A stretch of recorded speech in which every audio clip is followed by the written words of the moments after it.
एकलव्य विद्या संकुल।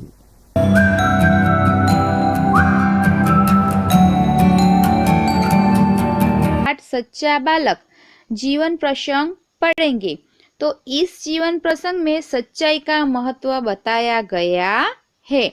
जीवन में चाहे कितनी भी मुश्किलियां आए, पर जो मनुष्य अपने आदर्शों को नहीं छोड़ता है, वही महान बनता है। तो बाल दोस्तों, सत्य को भगवान का रूप माना गया है। सभी धर्म सच बोलने का उपदेश देते हैं। इस पाठ में सच बोलने वाला एक बालक डाकुओं को भला आदमी बना देता है, वह हमें देखना है। तो अब हम पाठ की शुरुआत करेंगे। एक समय की बात है, એટલે કે એક સમયની વાત છે। एक लंबा काफिला बगदाद की ओर जा रहा था। काफिला यानी के यात्रियों का समूह, और बगदाद यानी के इराक देश की राजधानी। तो एक मोटो काफलो बगदाद तरफ जई रह्यो हतो। रास्ते में उस पर डाकू टूट पड़े और लूटमार करने लगे। लूटमार करना यानी के छीना झपटी करना, लूटपाट करना।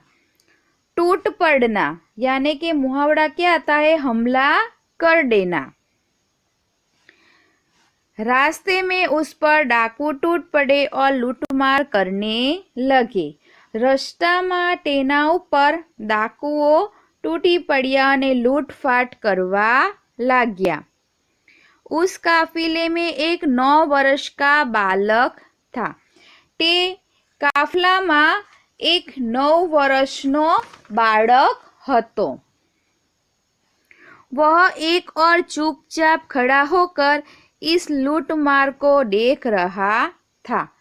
તે એક બાજુએ ચૂપચાપ ઊભો રહીને આ લૂંટફાટને જોઈ રહ્યો હતો। एक डाकू की नजर उस लड़के पर पड़ी। હવે एक डाकूनी नजर ते छोकरा पर पड़ी। लड़के के पास आकर वह डाकू कड़क कर बोला। छोकरानी पासे आवीने ते डाकू कठोरताथी बोल्यो, तेरे पास भी कुछ है? तारी पासे पण कईक छे? लड़का बोला, मेरे पास 40 असरफिया है। असरफिया यानी के सोने के सिक्के। तो बाल दोस्तों, असरफिया એટલે કે सोने के सिक्के। तो लड़का क्या कहता है कि मेरे पास 40 सोना मोहरो छे। डाकू चकित होकर, क्या कहा? तेरे पास 40 असरफिया है? डाकू चकित थईने कहे छे, શું કહ્યું? તારી પાસે 40 સોના મોહરો છે? लड़का बोला, जी हाँ। छोकरो बोलियो, जी हाँ। डाकू लड़के का हाथ पकड़कर सरदार के पास ले गया। सरदार यानी के डाकुओनो मुखिया। डाकू छोकरानो हाथ पकड़ीने तेने सरदार पासे लई जाय छे। उसने अपने सरदार से कहा। तेने सरदार ने कह्यू, यह लड़का अपने पास 40 असरफिया बताता है। आ छोकरो पोतानी पासे 40 सोना मोहरो छे एम कहे छे। सरदार लड़के से कहता है, तेरी असरफिया कहाँ है? सरदार छोकरा ने कहे छे, तारी सोना मोहरो क्या छे? लड़के ने अपनी सदरी को फाड़कर उसमें छुपी असरफिया निकाली। सदरी यानी के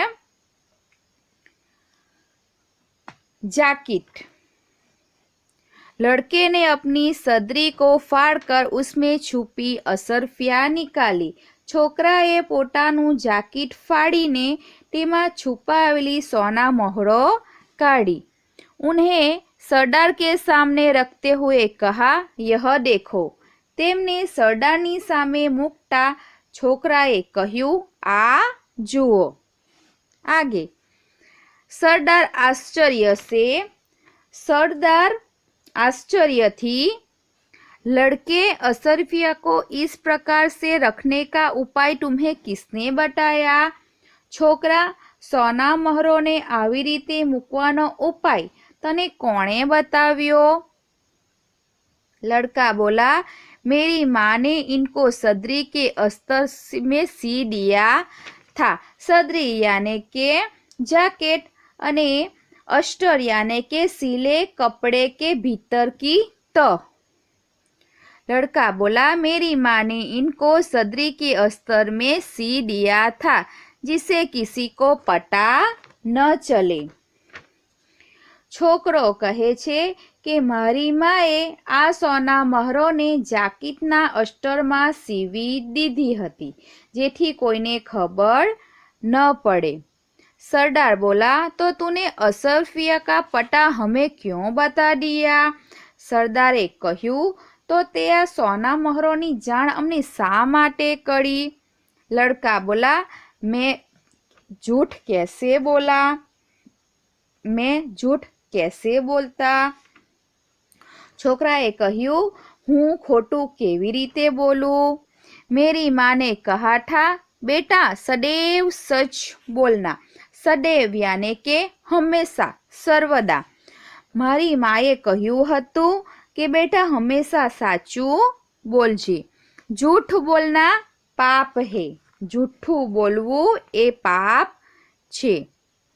सरदार डाकू से कहता है, यह बच्चा अपनी माँ का इतना कहना मानता है कि ऐसे संकट में भी झूठ नहीं बोला।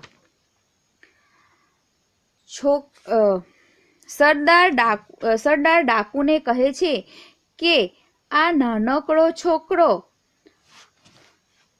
पोतानी मानु कहेवुं एटलुं माने छे के ते आवा संकटमां पण खोटुं बोल्यो नहीं। हम लोग बड़े होकर भी ईश्वर के बताए नेक रास्ते पर नहीं चलते और लूट मार करते रहते हैं। नेक रास्ता यानी के ईमानदार। नेक यानी के ईमानदार। रास्ता यानी के रस्तो। नेक यानी के ईमानदार, अच्छा, सही। नेक रास्ते पर चलना यानी के अच्छे या सही रास्ते पर चलना। हम लोग बड़े होकर भी ईश्वर के बताए नेक रास्ते पर नहीं चलते और लूटमार करते रहते हैं। આપણે મોટા થઈને પણ ઈશ્વરને દર્શાવેલા સાચા માર્ગ પર ચાલતા નથી અને લૂંટફાટ કરતા રહીએ છીએ। सब डाकू बोले, सरदार बात तो ठीक है। બધા डाकुओ कहे छे, सरदार अपनी बात तो साची छे। सरदार डाकुओं से इनका लूटा हुआ सामान इन्हें वापस कर दो। सरदार डाकुओं ने कहे छे के आ लोकोनो लूटेलो सामान एमने पाछो आपी दो। डाकुओं ने सब सामान वापस कर दिया और आगे कभी लूट मार न करने की प्रतिज्ञा की। प्रतिज्ञा यानी के कसम, स्वागत।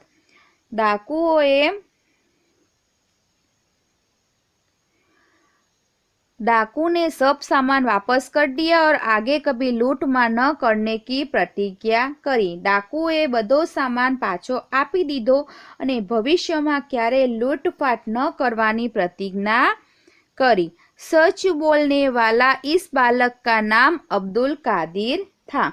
साचुं बोलनार आ बाळकनुं नाम अब्दुल कादिर हतुं। बड़ा होकर यह बालक महान संत हुआ। महान यानी के बहुत बड़ा, संत यानी के महात्मा, साधु। मोटो थईने आ बाळक महान संत थयो। उनकी समाधि बगदाद में है। समाधि यानी के मजार, मकबरा। एमनी समाधि मजार बगदाद में छे। वहाँ प्रत्येक वर्ष बड़ी संख्या में लोग दर्शन के लिए जाते हैं। ત્યાં દર વર્ષે ખૂબ મોટી સંખ્યામાં લોકો દર્શન કરવા જાય છે। तो बाल दोस्तों, यहीं पर हमारा यह पाठ खत्म होता है। आगे हम देखेंगे शब्दार्थ। काफिला यानी के यात्रियों का समूह, असरफिया यानी के सोने के सिक्के, वापस करना यानी के लौटना, सदरी यानी के जैकेट, सरदार यानी के नेता, अस्टर यानी के सिले कपड़े के भीतर की तह, समाधि यानी के मकबरा मजार, माँ यानी के जननी माता, सदैव यानी के हमेशा सर्वदा, नेक यानी के ईमानदार, ईश्वर यानी के भगवान प्रभु। मुहावरे, नेक रास्ते पर चलना यानी के सही रास्ते पर चलना, कड़क कर बोलना यानी के कठोरता से बोलना। तो बाल दोस्तों, यहीं पर हमारा पाठ खत्म होता है। अस्तु।